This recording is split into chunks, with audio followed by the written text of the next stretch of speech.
बिस्मिल्लाहिर्रहमानिर्रहीम। अस्सलाम वालेकुम स्टूडेंट्स, मेरा नाम इमरान अहमद है और मैं आपको कंप्यूटर साइंस का टीचर हूँ। स्टूडेंट्स, अगर आपको प्रीवियस लेक्चर्स याद हो तो हमने फंक्शन सिग्नेचर को स्टार्ट किया था और हमने ये देखा था कि फंक्शन का सिग्नेचर हम कैसे लिख सकते हैं। स्टूडेंट्स, आज मैं आपको ये बताऊंगा कि अगर आपने फंक्शन को डिफाइन करना है अपने प्रोग्राम के अंदर तो आप कैसे डिफाइन कर सकते हैं। उसके बाद हम उसकी कुछ एग्जाम्पल्स भी करके देखेंगे। तो स्टूडेंट्स, आइए फिर आज का लेक्चर फॉर्मली स्टार्ट करते हैं। तो स्टूडेंट्स, आज हम बात करेंगे फंक्शन डेफिनेशन की। अगर प्रीवियस लेक्चर आपको याद हो तो हमने फंक्शन सिग्नेचर की बात की थी, लेकिन फंक्शन सिग्नेचर जो है वो कंप्लीट टास्क जो भी परफॉर्म करवाना है फंक्शन से वो नहीं कर सकता जब तक आप उस फंक्शन को डिफाइन नहीं करते। Like the function signature does not describe how the function performs the task assigned to it. General structure of a function definition. अब जनरल स्ट्रक्चर देख लीजिए कि फंक्शन डेफिनेशन का क्या होता है जब भी आप यूजर डिफाइंड फंक्शन को यूज करते हैं। तो return type, then function name और फिर data type 1 up to data type n।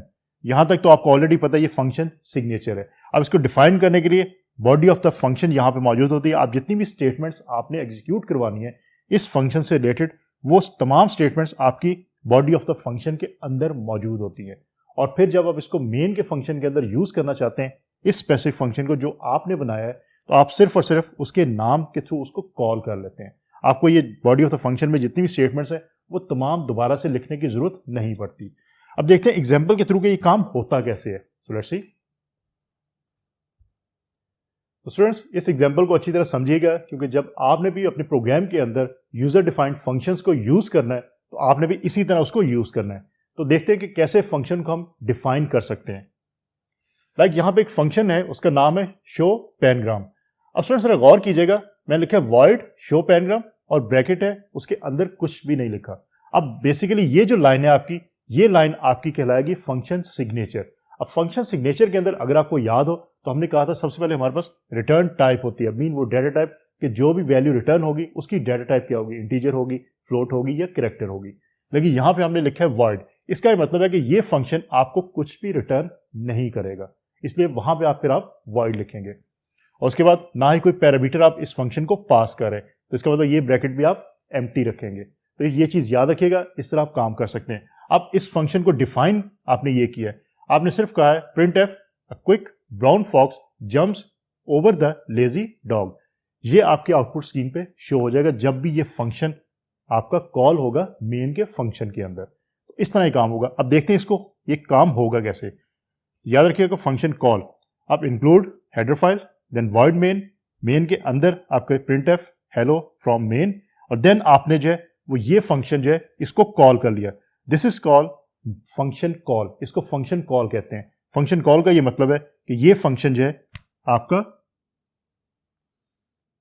यहां से कॉल हो जाएगा और इसके अंदर जो भी आपने प्रिंट एफ में शो करवाई इंफॉर्मेशन या बॉडी के अंदर जो भी इंफॉर्मेशन लिखी हुई है वो इंफॉर्मेशन आपकी जो है वो एग्जीक्यूट हो जाएगी।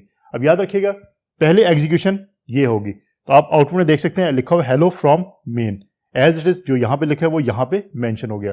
उसके बाद जब इस लाइन के ऊपर आपका कंपाइलर आएगा तो क्या होगा, शो पैनग्राम को जो आपका फंक्शन है वो एग्जीक्यूट हो जाएगा।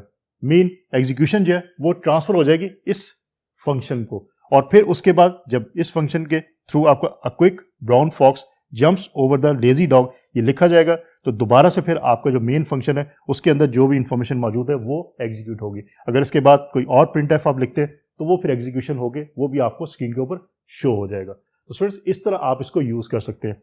अब याद रखिएगा जब आप कंप्लीट प्रोग्राम लिखते हैं तो उसके अंदर आप इंक्लूड के बाद जो हेडर फाइल है उसके बाद आप ये फंक्शन जो है इसको डिफाइन करते हैं। मीन मेन से पहले और हेडर फाइल के बाद वहां पे आप जो इसको डिक्लेयर करते हैं या डिफाइन करते हैं। ये चीज याद रखिएगा। अब ये एग्जांपल करते हैं, उसके अंदर मैं उसी तरह आपको करके दिखाऊंगा, लेकिन आपने इस एग्जांपल को भी करके देखना है। अपने कोड बॉक्स के अंदर इसको इंप्लीमेंट कीजिएगा और चेक कीजिएगा कि ऐसे काम हो रहा है या नहीं हो रहा, और फिर उसके बाद फंक्शन के अंदर कुछ चेंज करके देखें। मीन यहाँ पे जो इन्फॉर्मेशन लिखी हुई है इसके बाद कुछ और लिख के देखें, और फिर देखें कि आपके रिजल्ट के अंदर वही इंफॉर्मेशन आ रही है इस फंक्शन को कॉल करने से या नहीं आ रही। तो स्टूडेंट्स ये चीज आपने याद रखनी है।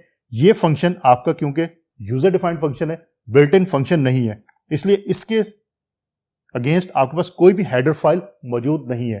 तो हेडर फाइल जब मौजूद नहीं होगी तो फंक्शन अगर आप यूज करेंगे तो उस फंक्शन की डेफिनेशन कहीं ना कहीं मौजूद होनी चाहिए। तो वो डेफिनेशन मौजूद होगी तभी आपका फंक्शन जो है एग्जीक्यूट करेगा और फिर आपको रिजल्ट शो करवाएगा। तो ये चीज आपने याद रखनी है, इस तरह आपने इसको यूज करना है। अब देखते हैं एक और एग्जांपल कि उसके अंदर हम कैसे जो यूजर डिफाइंड फंक्शन को इंप्लीमेंट कर सकते हैं। So let's see. स्टूडेंट्स इस एग्जांपल को देखिएगा जरा गौर से, और इसमें हम यहाँ पे एक यूजर डिफाइंड फंक्शन जो क्रिएट करेंगे। A function that takes as input two integers and returns the sum of both integers।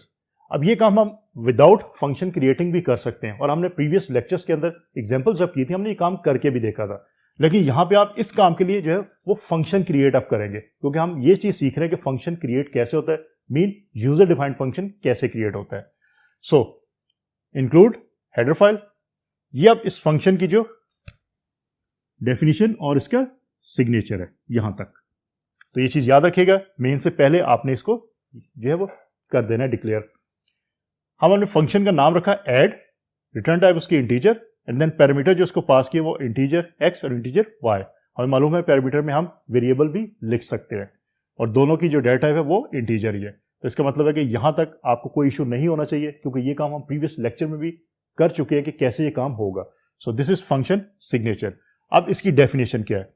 Definition ये है कि हमने एक रिजल्ट जो है वो वेरिएबल डिक्लेयर कर दिया इंटीजर टाइप का, और रिजल्ट के अंदर फिर हमने x प्लस वाई कर दिया, मीन यहां से जो दो वैल्यूज होंगे उनको हमने प्लस कर दिया, और वो रिजल्ट जो है वो आपका सेव हो जाएगा किसके अंदर? रिजल्ट के वेरिएबल के अंदर। और उसके बाद आपका ये फंक्शन रिटर्न क्या करेगा? ये रिटर्न करेगा रिजल्ट की वैल्यू। जब ये कॉल होगा तो रिजल्ट की वैल्यू जो है वहां पे कॉल हो जाएगी, और वो आपको फिर आउटपुट स्क्रीन पे शो होगी। अब मेन के अंदर आ जाए। मेन के अंदर अब आपने इंटीजर n1 n2 और सम तीन वेरिएबल्स जो है वो डिक्लेयर कर दिए। अब स्टूडेंट्स गौर कीजिएगा कि इन तीन वेरिएबल्स को हम क्यों डिक्लेयर कर रहे हैं। देन स्कैनफ किया आपने, मीन n1 और n2 की वैल्यू आपने यूजर से इनपुट करवाई। n1 n2 आपने इसलिए डिक्लेयर किया कि आपने यूजर से वैल्यूज लेनी है, तो n1 n2 की वैल्यू आ गई आपके पास। अब आपने सम जो डिक्लेयर किया है, अब ऐड का फंक्शन जो है आपने कॉल कर लिया। ये लाइन आपकी जो है वो फंक्शन कॉलिंग की है। अब फंक्शन कॉलिंग का ये मतलब है कि यहां से एग्जीक्यूशन जो है वो यहां पे आ गई। अब यहां पे जब आएगी तो ये जो डेफिनेशन लिखी हुई है इसकी बेस के ऊपर रिजल्ट यहां से कैलकुलेट होगा, और वो रिजल्ट जो है वो आपका सम का वेरिएबल जो है उसके अंदर स्टोर हो जाएगा। ऐड का फंक्शन, देन n1 n2। और स्टूडेंट्स यहां पे आपने प्लस का निशान कहीं भी यूज नहीं किया, क्योंकि वो इस डेफिनेशन के अंदर ऑलरेडी मौजूद है, और इससे कोई फर्क नहीं पड़ता यहाँ पे n1 n2 है, यहाँ पे x और y है। ये वेरिएबल्स डिफरेंट हो सकते हैं और इवन सेम भी हो सकते हैं, डजंट मैटर। तो स्टूडेंट्स ये फंक्शन कॉल हुआ, रिजल्ट आया आपके पास, और फिर प्रिंट एफ के अंदर आपने कहा सम इज %d, और सम आपके पास आंसर में आ गया। तो इस तरह आप जो है इस प्रोग्राम को लिख सकते हैं। अब ये फंक्शन आप खुद बनाएं। आप इसमें ये प्लस का फंक्शन है, आप मल्टीप्लिकेशन का फंक्शन यूज करें, डिवीजन का करें, आप मॉड का फंक्शन यूज करें, सब्ट्रैक्शन का फंक्शन यूज करें, एक्सेट्रा एक्सेट्रा। अब स्टूडेंट्स यहाँ पे एक चीज गौर कीजिएगा, दीज आर पैरामीटर्स जो आपने इस फंक्शन को पास किए थे।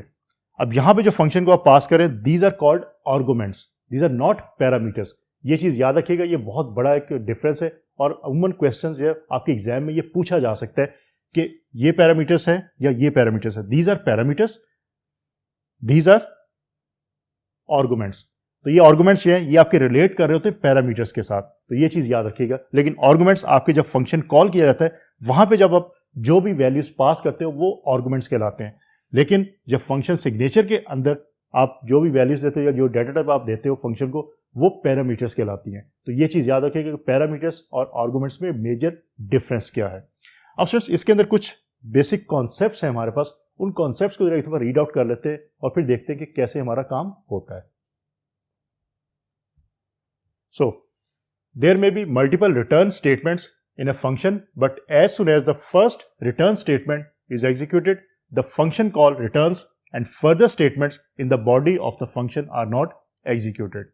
तो स्टूडेंट्स अभी हमने देखा था रिटर्न रिजल्ट, इसका मतलब कि रिटर्न की स्टेटमेंट हमारे पास यूज हो रही है, लेकिन याद रखिएगा मल्टीपल रिटर्न स्टेटमेंट्स भी यूज हो सकती हैं। लेकिन एज सुन एज जब पहली रिटर्न की स्टेटमेंट जो है वो एग्जीक्यूट हो जाती है तो बाकी स्टेटमेंट्स आपकी एग्जीक्यूट नहीं होती, रिटर्न की स्टेटमेंट्स जो। तो ये चीज याद रखिएगा। Second one is the values pass to the function are called arguments, whereas variables in the function definition that receives these values are called parameters of the function। ये वही बात जो अभी मैंने आपको बताई, इसको याद रखिएगा, आपके एग्जाम्स पे ये बहुत ज्यादा पूछी जा सकती है। एग्जाम्पल के तौर पर देख लें, values of variables n1 and n2 are arguments. अभी हमने देखा कि हमने वैल्यूज यूज की थी मेन के फंक्शन के अंदर n1 और n2, और हमने वो पास की थी किसको, फंक्शन को, तो वो आर्गुमेंट्स थे to the function add. The variables x and y inside the function add are parameters of the function. तो स्टूडेंट्स ये चीज आपने याद रखनी है, आर्गुमेंट्स और पैरामीटर्स, क्योंकि जब भी आपने प्रोग्राम लिखना है आपको पता होना चाहिए कि आर्गुमेंट्स क्या है और पैरामीटर्स क्या है, और फिर उसकी बेस के ऊपर आप जो है अपना प्रोग्राम सही तरीके से लिख सकते हैं। अदरवाइज आपके प्रोग्राम में सिंटैक्स एरर भी हो सकता है और लॉजिकल एरर भी हो सकता है। तो स्टूडेंट्स आज हमने ये चीज देख ली कि हमने अगर यूजर डिफाइंड कोई फंक्शन बनाना है और उसको अपने सी प्रोग्राम के अंदर यूज करना है तो हम कैसे यूज कर सकते हैं। कमिंग लेक्चर्स के अंदर मैं आपको कुछ और एग्जांपल्स करवाऊंगा और बताऊंगा कि कैसे आप इसको इंप्लीमेंट कर सकते हैं। लेकिन अब आपको फंक्शन क्रिएट करना आ गया, अब आपको ये पता है कि फंक्शन की सिग्नेचर क्या होता है और फंक्शन की डेफिनेशन क्या है, और उसको किस तरह आपने जो है सी लैंग्वेज के अंदर जो मेन का फंक्शन है उसके साथ रिलेट करना है। तो इसको कीजिएगा, इसकी प्रैक्टिस करें, खुद से प्रोग्राम बनाएं, खुद से फंक्शन क्रिएट करके देखें और फिर देखें काम कैसे हो रहा है। तो स्टूडेंट्स होपफुली आज का लेक्चर आपको अच्छी तरह समझ आ गया होगा। इंशाल्लाह अगली दफा नए लेक्चर के साथ दोबारा मुलाकात होगी। अपना बहुत सारा ख्याल रखिएगा। अल्लाह हाफिज।